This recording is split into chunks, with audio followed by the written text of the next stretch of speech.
It's time. Oh my God, I got to tell you a story later on during the show about the time I met Michael and Bruce Buffer.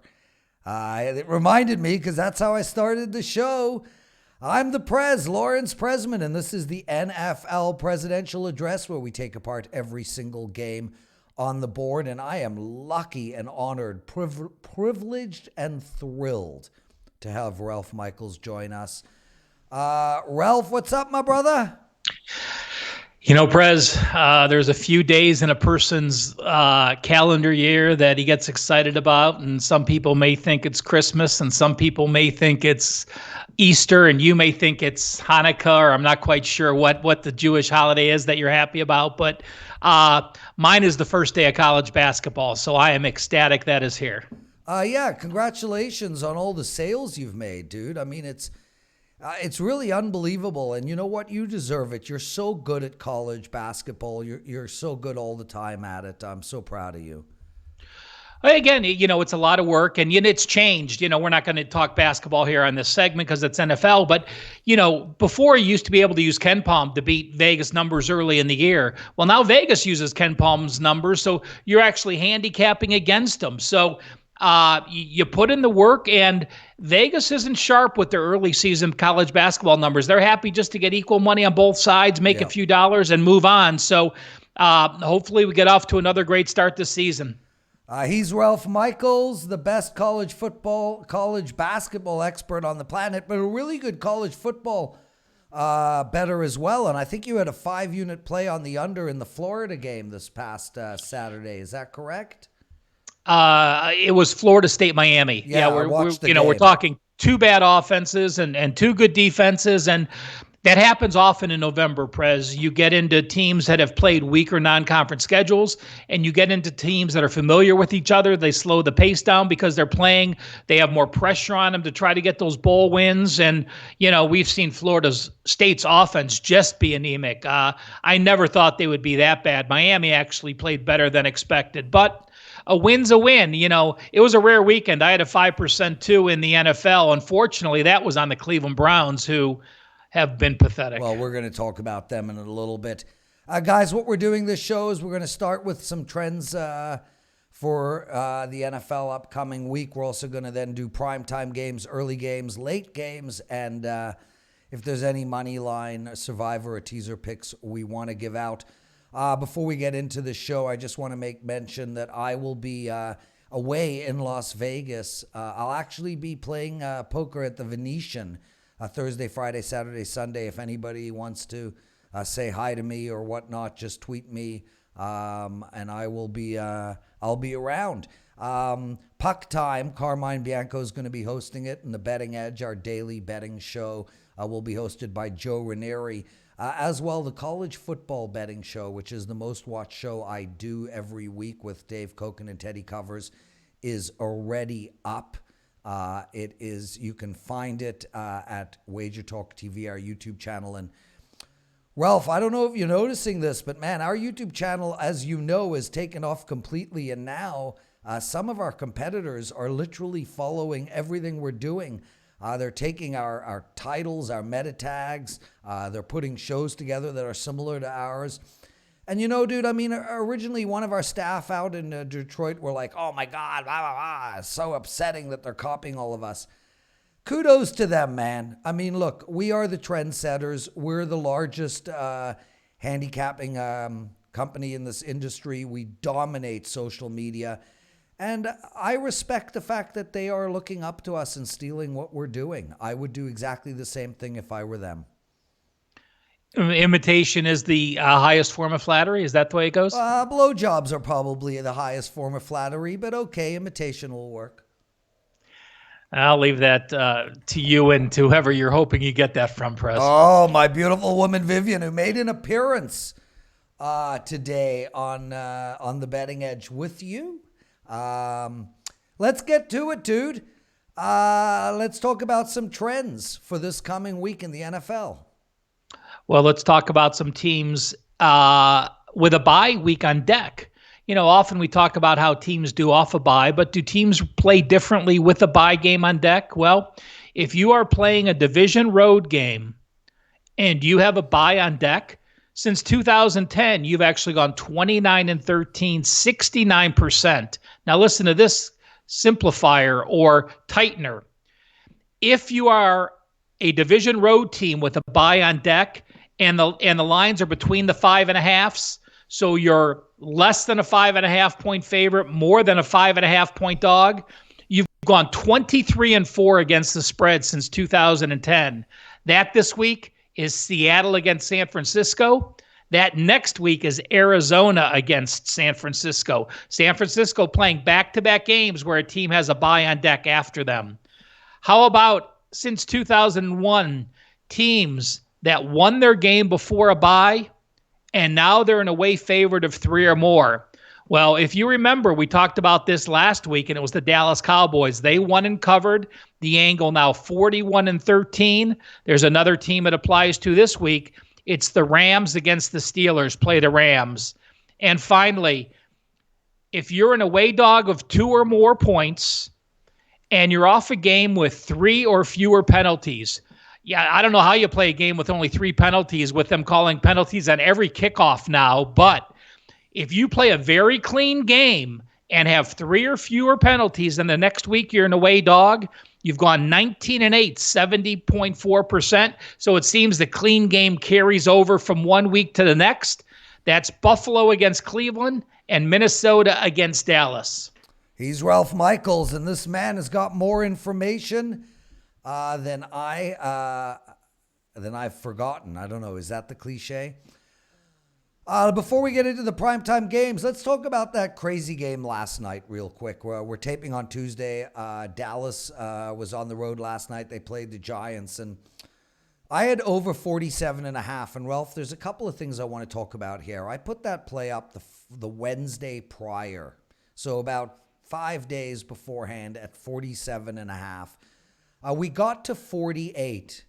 The line moved to 48.5, and everybody who purchased my play on Monday needed an absolute miracle turnover with 6 seconds left on the clock by Dallas to take it over the total. Really, the moral of the story, Ralph, and you speak about this all the time, is you guys have to buy our long-term packages. I mean, whether it's a 7-day, a 30-day, a 90-day, Ralph is a perfect example of that. In college basketball and college football, he's going to release 1 or 2 plays a day for sale, but his long-term customers will probably get 5 to 7 plays. So please, people, if you're going to do this, take this seriously. I mean, you're paying $20 to $40 a day to buy plays from Wager Talk, or $99 a week. It just buy the weekly package, buy the monthly package, and play with us. I mean, I have a play up for this coming NFL weekend. I've already seen it's a 2.5 point line move already against my play. There's nothing I can do about it. I can't control these line moves. You put the play up when you like the play. You guys who follow us, please, man, buy our weekly or monthly packages. Ralph, do you have anything to add to that? Yeah, well, I'm gonna upsell a little bit there, Prez. Weekly packages are great, but there are 2 months of the year that I continually say we undercharge. That is November and December, because for that same 30-day all access that people have been paying for baseball in August and football in September and football in October, you are now getting all the sports, all access from one handicapper for $325. If you ever are going to try a 30-day all access package, it should be November or December. It's a great point, Ralph. Let's get to the primetime games. First one up is the LA Chargers. They're now -1. The over and under is 48.5. There's even a 49 at our friends at Heritage Sportsbook. Ralph, I told you last week the Chargers are going to go on a run. I told you last week that we see this every year. 3, 4, 5 years in a row now. Phillip Rivers and the offense is completely out of sync for the first 6 games. And then they lay the smackdown, and that's exactly what they did on Green Bay. I mean, Aaron Rodgers and his running backs, wide receivers, etc. They couldn't move the ball at all. The Chargers absolutely dominated both sides of the game, and I feel like they're going to win this game against Oakland as well.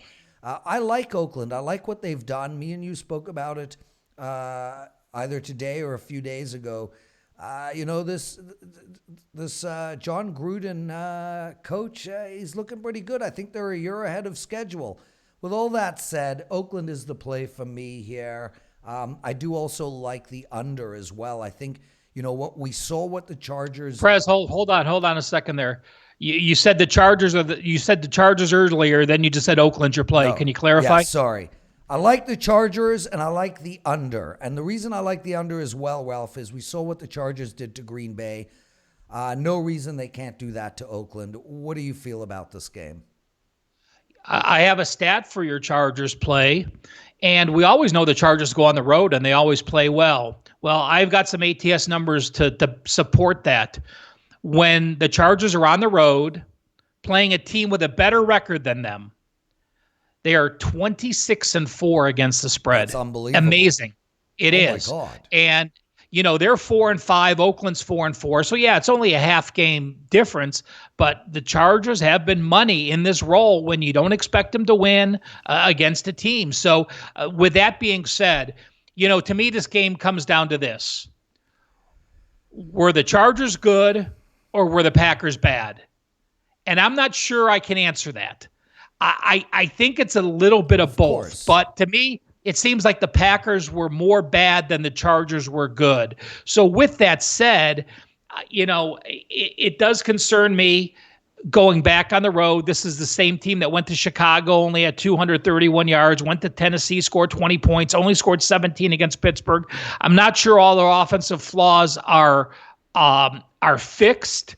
And Oakland has impressed me, what they did to Detroit. So I really don't have an opinion on this game. It's one of those games on a Thursday night where it's prime time and I love giving an opinion, but to me, it really is a toss up, and I've made points for both sides. So I will pass, and at least you gave them a solid opinion on this one.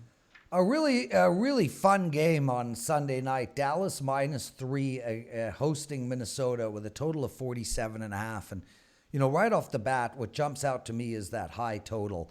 We saw Dallas put up 37 points, I think, last night, but some of them were very, very fluky. What really stood out to me last night is the play calling from both the Giants and Dallas. It was just like every throw was 5 yards, always in front of Dak Prescott. Whenever he tried the long bombs, he was overthrowing his open wide receivers by 10 yards. They did have a couple of big plays in the game. Most of the biggest play was obviously the running play by Zeke. And then they did have a couple of big passing plays, but that was more bad tackling by the Giants where, it was still a 10, 15-yard throw that ended up turning into a 30-yard play. Dallas' offense just doesn't look right to me. I don't know what to do sidewise in this game, but I like under the total. The under I can completely agree with, because what does Dallas want to do? They want to give the ball to Ezekiel Elliott. I can't agree with you more on the short passes. The reason Dak Prescott is completing 71% of his passes is because they are dink and dunk, and he's not throwing downfield. Cooper hasn't really stretched the field like we're accustomed to. And even the game, even his touchdown, well, it was a long touchdown. It was probably a 15-yard throw, and he slanted across the middle and ran the rest of the way. It wasn't Dak Prescott stretching the field. We know what Minnesota wants to do. They want to run the ball with Dalvin Cook. And we also saw, everyone was waiting for the Kirk Cousins implosion. Well, it happened last week. He wasn't good. So I have to think if you're the Minnesota play caller, you're thinking, well, Kirk Cousins just imploded.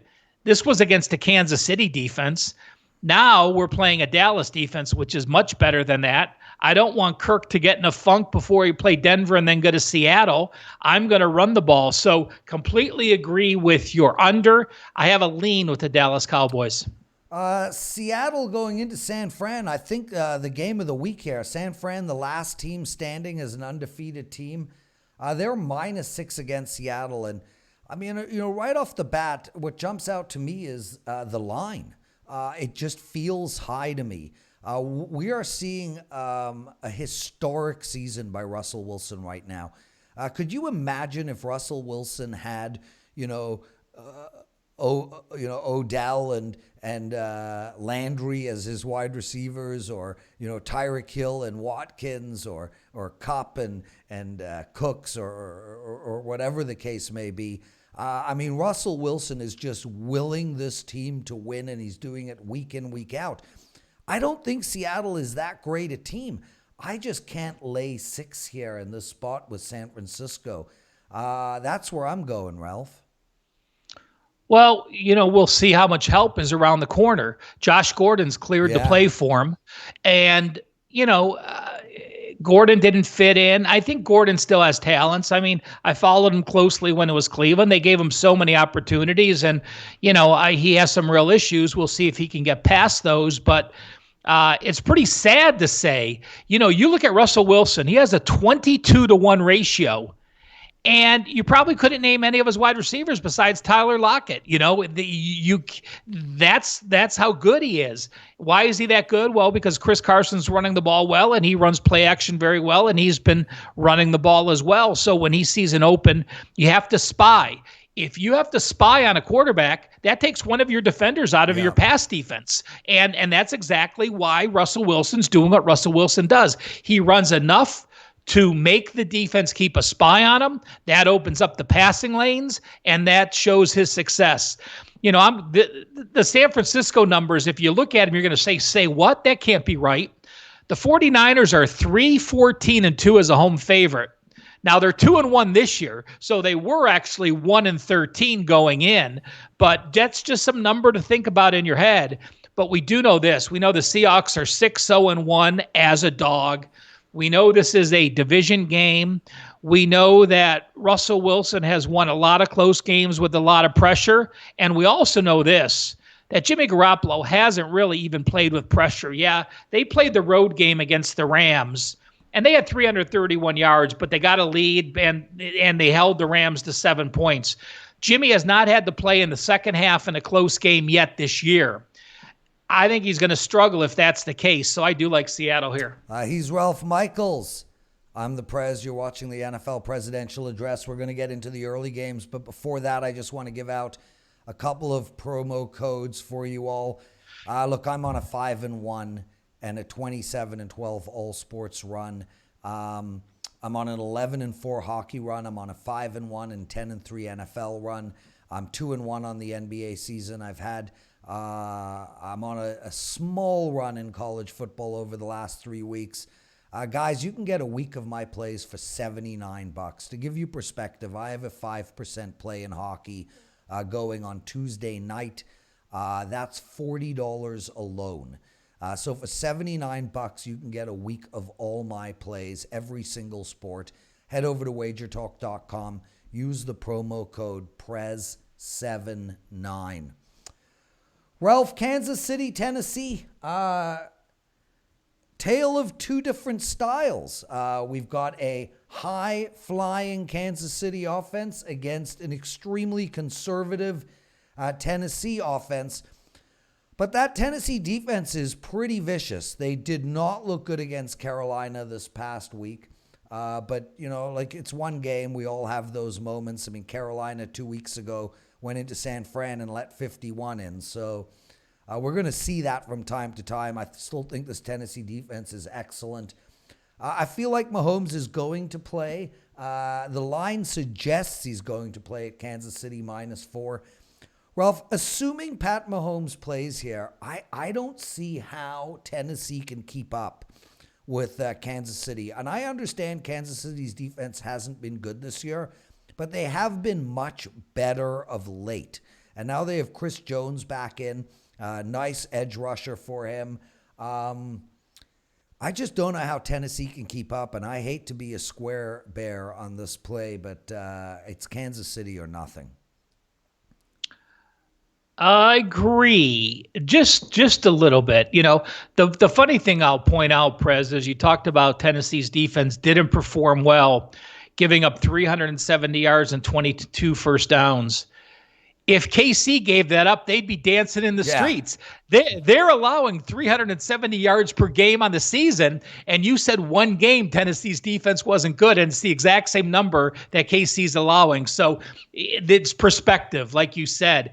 I can't agree more. It's the Tennessee's offense.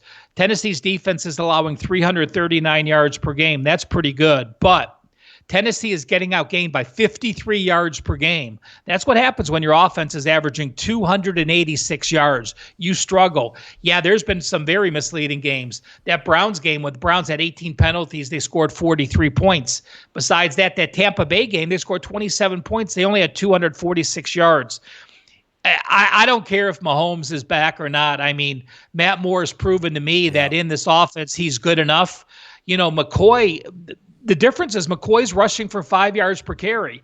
He's not carrying the ball that much. He's not a ground and pound guy like Derrick Henry. Yeah. He's probably got 1/8 of the touches of McCaffrey. But if they have guys between Damian Williams and McCoy, and they can rush for 4.5 yards per carry, that changes the complete dynamics of the KC offense, making it even better than it was, no matter who the quarterback is. And Hill wasn't there for a long time. He's now making his crazy catches. Add him to Sammy Watkins and Kels.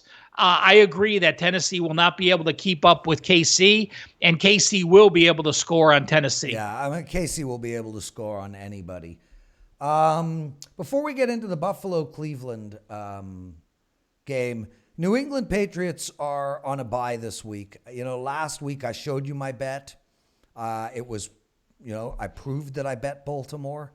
I think, I just wanted to let everybody know, look, guys, if we pick a game, what are there, 13, 14 games every week? A side on each, a total on each. I mean, you're looking at close to 30 bet opportunities a week. If we go out and we say the Chicago Bears are not going to cover, you don't need to call us a bunch of idiots on YouTube.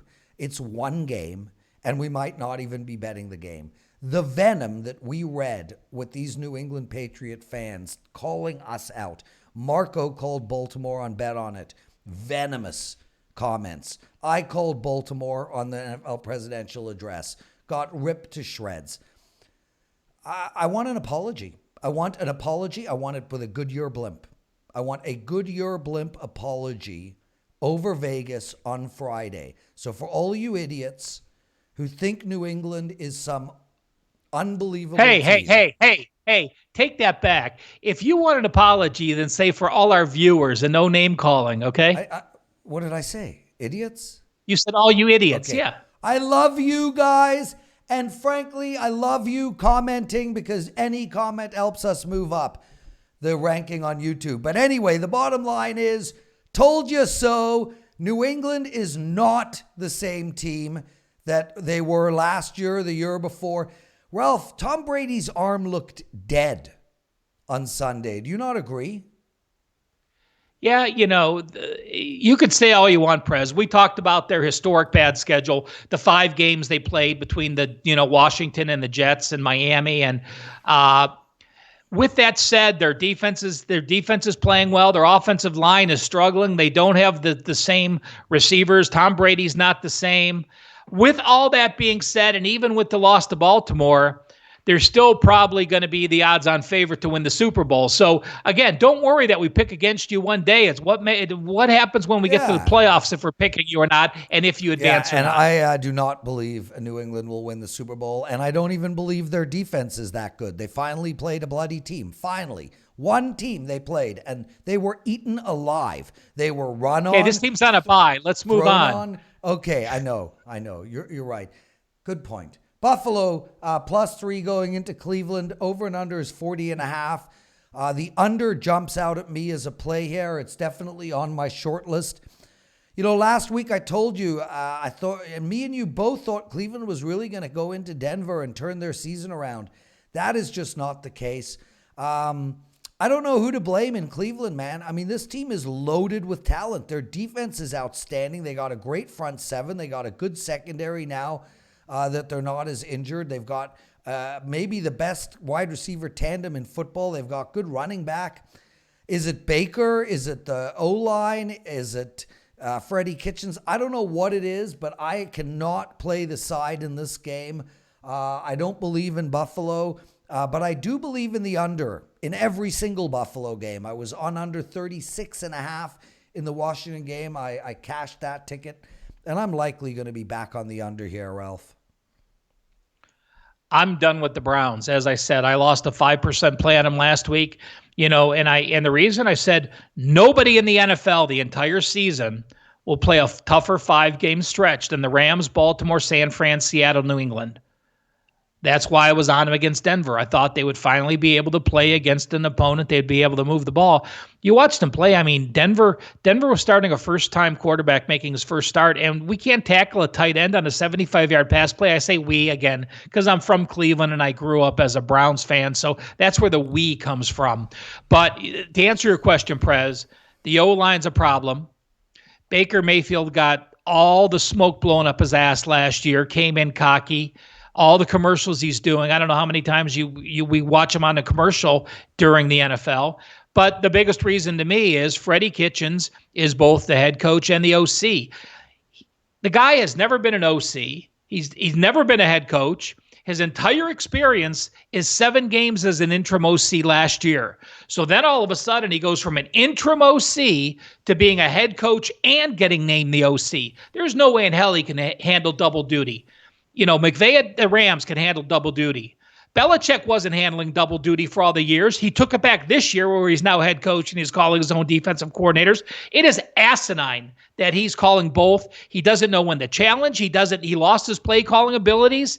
I'm done with the Browns. To me, there's value on Buffalo. So this is probably the week when I fade the Browns that they win 42-0. Yeah, well, I hope it's 40-0 because I'll likely be on the under and it's 40.5.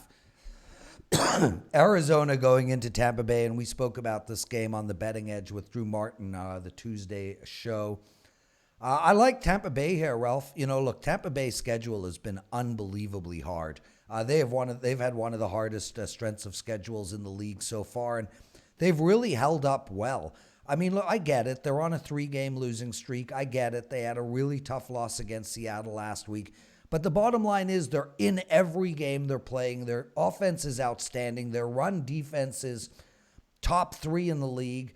And I don't think Arizona is as good a team as even their record suggests. Look, I believe in Kyler Murray. I think he's a good coach and a good quarterback. And I think their coach might end up being a quality NFL coach, which is a surprise because I didn't think that would happen. He was only a mediocre coach in college.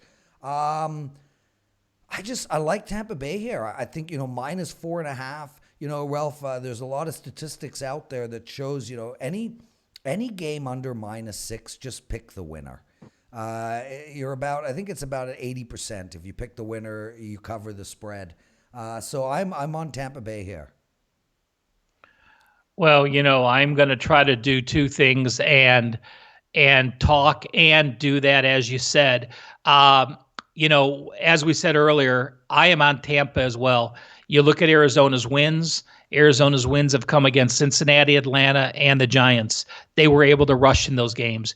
Tampa Bay's rush defense, I think it's number 1, allowing 78 yards, 3.4 yards per carry. When you have a situation where the head coach also knows some personnel. Yeah, he's been gone for a year and a half, but he still knows the people in that industry, and he's got to feel like, if I have a lead, I'm not afraid to extend that lead.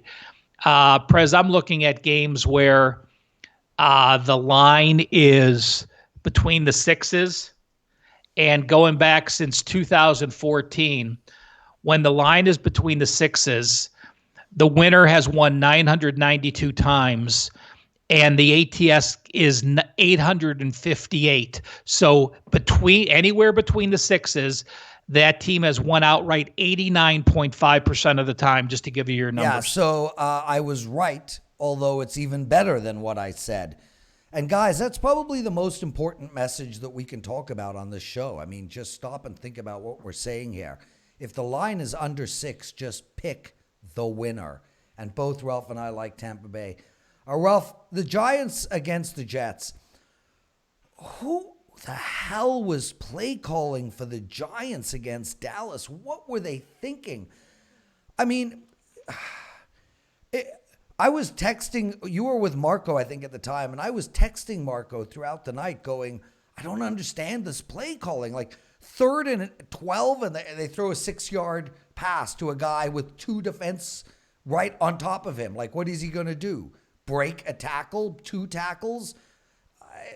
The New York Giants were completely out of sorts. With that said, the Jets are a freaking embarrassment. I'm going to make this short. Everything in this game suggests 6-3. I like the over. I don't think either of these defenses can stop anybody. I think the Jets, look, they're garbage. Both teams are garbage. The Giants are scoring around 30 points a game here. The Jets defense suck. The Giants defense sucks. I'm not going to bet this game at all, but I do like the over. I'm going to throw out a number that might surprise you for the Jets. There's only a handful of teams in the NFL that have yet to give up 400 yards in any game, and the Jets are one of those teams. Who have they played? Well, they went to New England, they went to Philadelphia, they played Dallas, they played New England again. So, I mean, now teams may have the lead, run the clock, not worrying about it, and have the big lead because, you got to look. Against Cleveland, Cleveland was up 16-3. They lost their quarterback. New England was up at halftime 20-0, no quarterback. Philly was up 21-0, lost their quarterback. New England was up 24-0. So when you have those 20-0 leads in the NFL, you're just running the clock out, and the team doesn't care to move yards. So in perspective, but just looking at numbers as a whole, I'm just sharing the under 400 yards. It's just the eye test. Yeah, New England looked bad, but to me, the Jets look worse. Losing to Miami was not a surprise to me. I'll take Daniel Jones over Sam. I'm seeing Ghost Arnold. I'll take Barkley over Bell. I'll take Evan Ingram and Golden Tate over Crowder and Anderson. And I'll take the Giants, period. Yeah, and I'll definitely take the Giants coach over the Walking Dead, Mr. Andrew Gaze. Atlanta going into New Orleans. Minus 13 for New Orleans. The over and under here is 51.5. I have sworn off of any game that Atlanta is playing in, so I didn't look at this game. I didn't handicap this game, and I'm going to pass it right over to you. I think the total's way too high.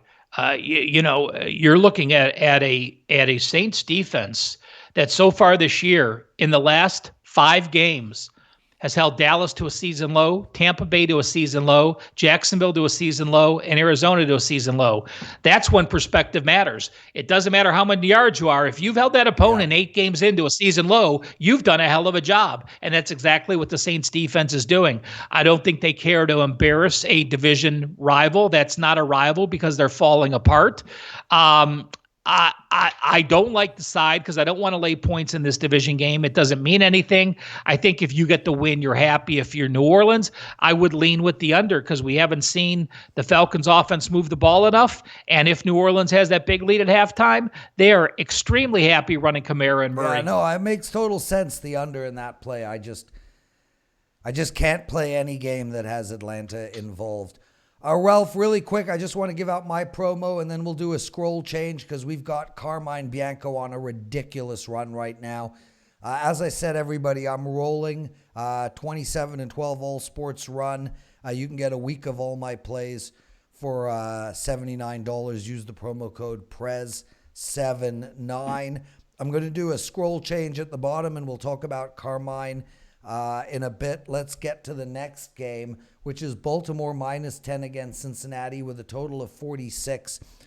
Ralph, this is a real tough spot for Baltimore, and I don't think they care to cover this number. I think they want to go to Cincinnati, win this game, and get the hell out of there. This is a sandwich game for them. Cincinnati, we're going to see a new quarterback, Ryan Finley, playing for them.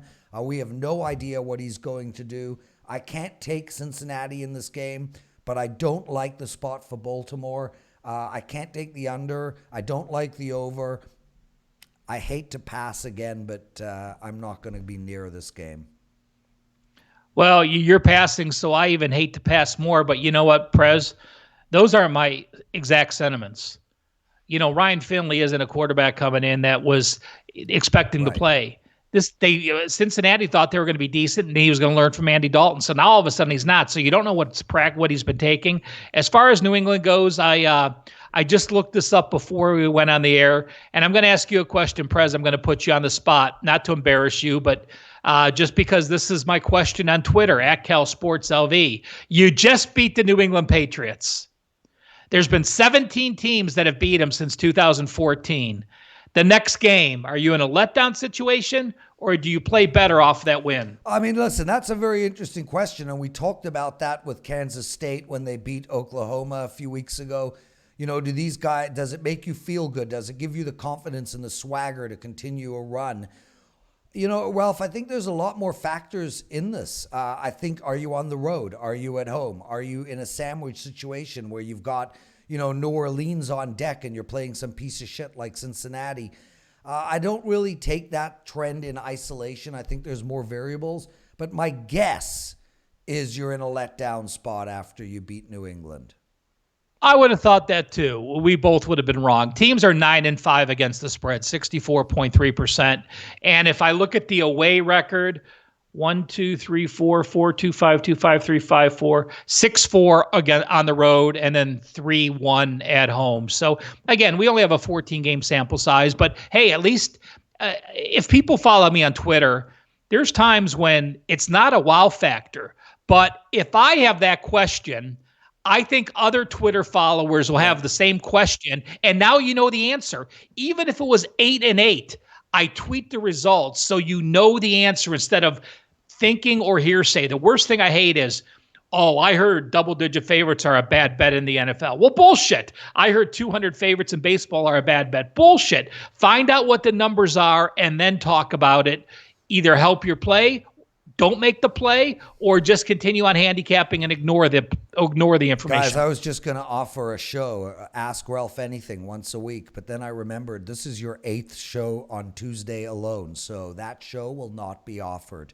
The man is just too busy. Am I getting a pass on the Baltimore-Cincy game? Because that's where I'm at. You are, and I said I agree with your sentiments on not knowing which way to go in with the situation with Baltimore.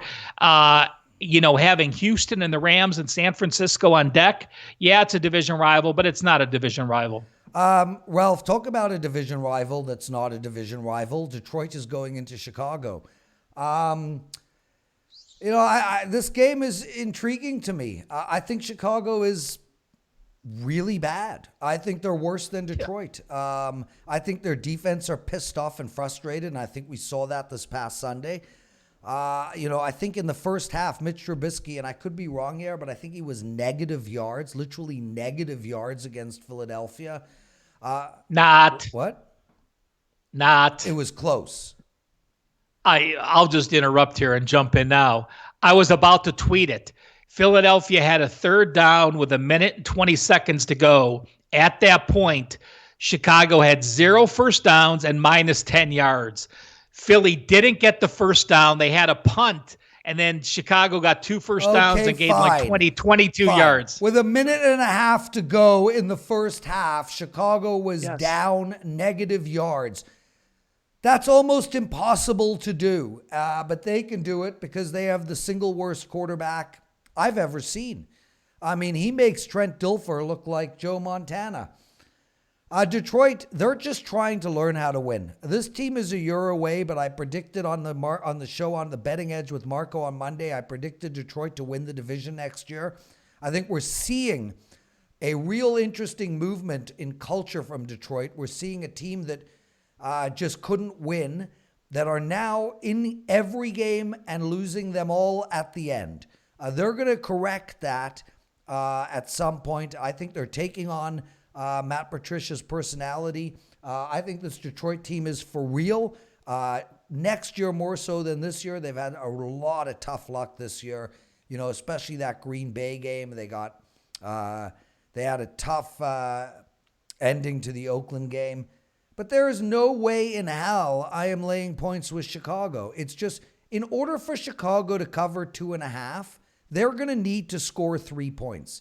They have a kicker who can't kick, a quarterback who can't throw, a running back who can't run, And the single worst offensive line I've ever seen in a long, long time. You can't cover 2.5 if you can't get a field goal. I'm on Detroit. So what happened from Chicago from last year to this year? Yeah, I mean, well, listen, Mitch Trubisky wasn't great last year either. I don't know. I don't know what. I think it goes. I don't know either, but I can say this. I mean, yeah, the Bears have probably the biggest surprise in the NFL for me. But you look at Trubisky, a kid from Cleveland, went to Mentor High School, went to a big high school. They went to the state playoffs. He did very well. He went to North Carolina, only played 1 year, never had any adversity. Now he has adversity, and we're seeing a very mediocre quarterback. If Mitch Trubisky wasn't the first pick in the draft, there's no way in hell he'd be quarterbacking. The Bears are just too proud to say we're going to bench a guy who we just drafted in the first round last year, and we traded up significantly to get him, and we overpaid to get him. So because of that is the only reason he's still playing. Not that Chase Daniels is much better. I agree. There's no way in hell I could play the Bears. I think I would lean with the under this game, but here's my concern with that. You are a Bears defense. You've given up 22 points the last week against Philadelphia. You given up 17 points against the Chargers. You lost. You gave up 10 points against Green Bay, and you lost. All of a sudden, when does the defense start quitting because they're so tired of trying to carry the offense? That is going to happen. When you see that happen, it's really time to fade big time against the Bears, start looking to really play against them heavily for multiple units. But giving up 373 to Philly, they didn't quit. They kept it there, even though that embarrassing halftime. The Bears scored a couple second half touchdowns, but keep an eye on the Bears. And when you see that defense quit, jump and play against them with both feet into the water. He's Ralph Michaels. I'm the Prez. You're watching the NFL Presidential Address. You can see it every week at Wager Talk TV, our YouTube channel, the largest YouTube channel in our space by a mile. Ralph Carmine Bianco, he's on an 18-3 NHL run. He's won 11 NHL games in a row. 11 NHL games in a row. We talked at the beginning of the show about these long-term packages. Nothing is more important long-term wise than sports like college basketball, the NBA, NHL, baseball, where it's going every day. There's 8-9 games every day. You guys can have $145 off of Carmine until the NHL All-Star break. Regular price is $495. It's yours for $350. Use the promo code CARM350 at wagertalk.com.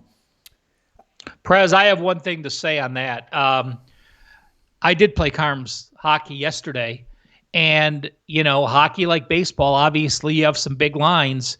I was giving him crap because he had Nashville yesterday and he had him on the goal line. So they were down 1-0 to Detroit after one. I think they were up 4-1 after two, but it was a plus 125 or a plus 130. So we're talking about a streak where his average line is almost pick 'em, and he's using multiple dogs in the mix. So it's not like I'm using a 180 favorite in NHL and I've won 20 straight. It was a puck line underdog last night that cashed. So an important factor when you're finding baseball and hockey handicappers, that you find guys that are picking those plays that truly have value for you. Yeah, and while you were talking, I was just checking what his plays are tonight for Tuesday night when we're taping the show, and he's got another plus in there as well. So that is such a great point. Brother, Carolina on the road playing Green Bay. Really interesting game here. Green Bay coming off of their worst effort of the season, and Carolina coming off of an incredible bounce back from the San Fran game and just played lights out against Tennessee. 47.5, and the total is the side is 4.5, 5. I'm going to bottom line this because we're running out of time.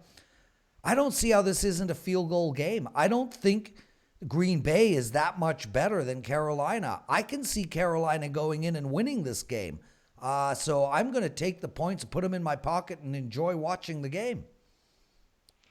Well, you have a Green Bay team that's getting outgained by 30 yards per game as a favorite. I completely agree.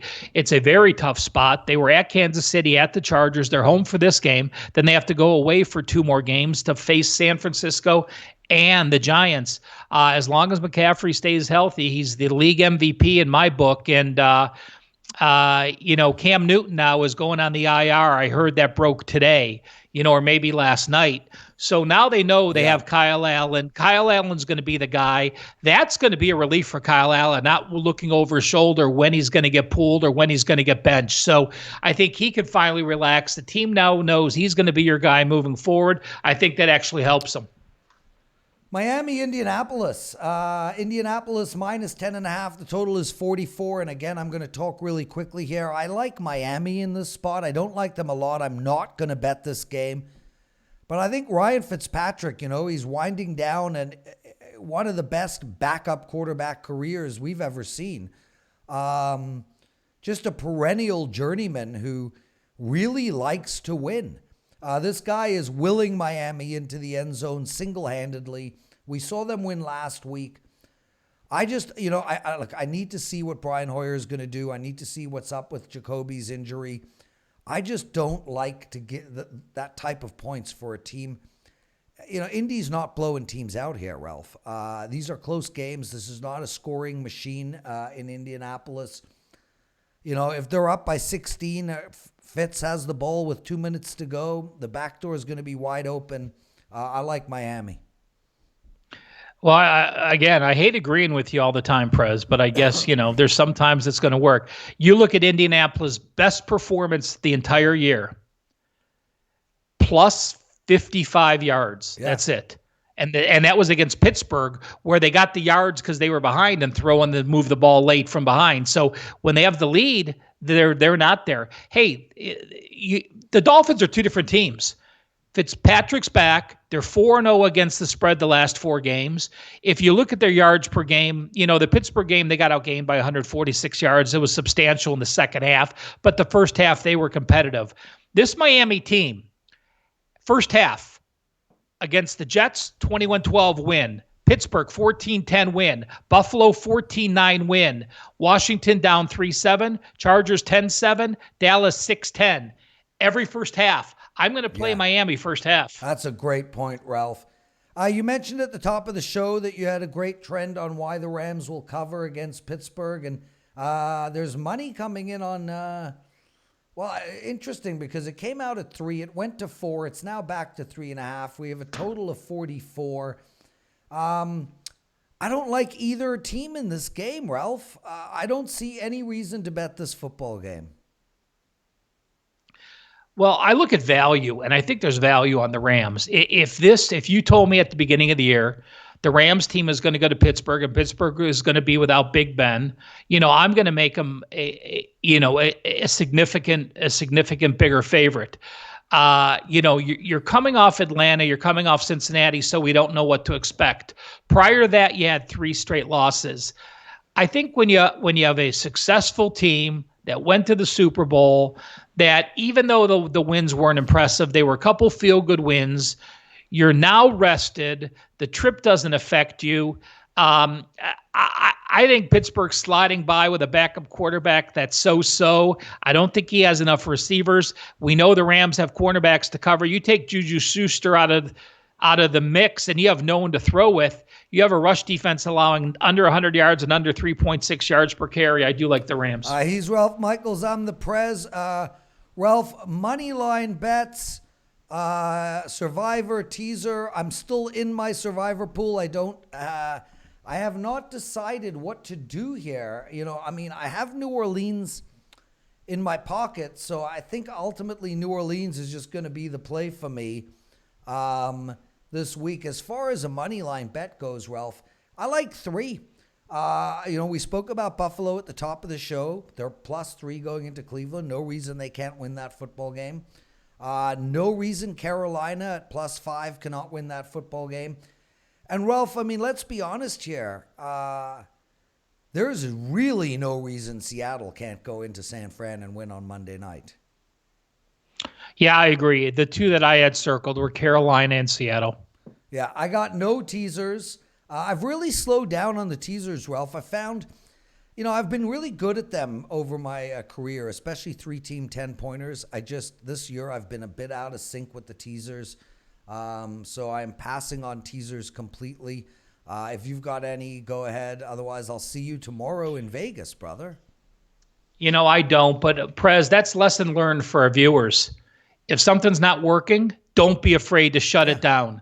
Put it to the back burner, bring it up again, readdress it in a few weeks, see what happens. The best thing you could do is not make a bet, because it is better to leave a winner off than put a loser on, because if you split those two, you're down 10%. He's Ralph Michaels. I'm the Prez. That's the NFL presidential address.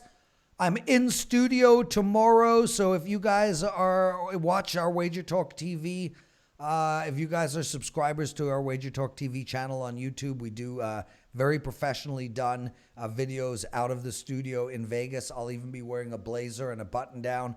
Can't wait to see you, brother. You're the absolute best. Thanks for doing this show with me.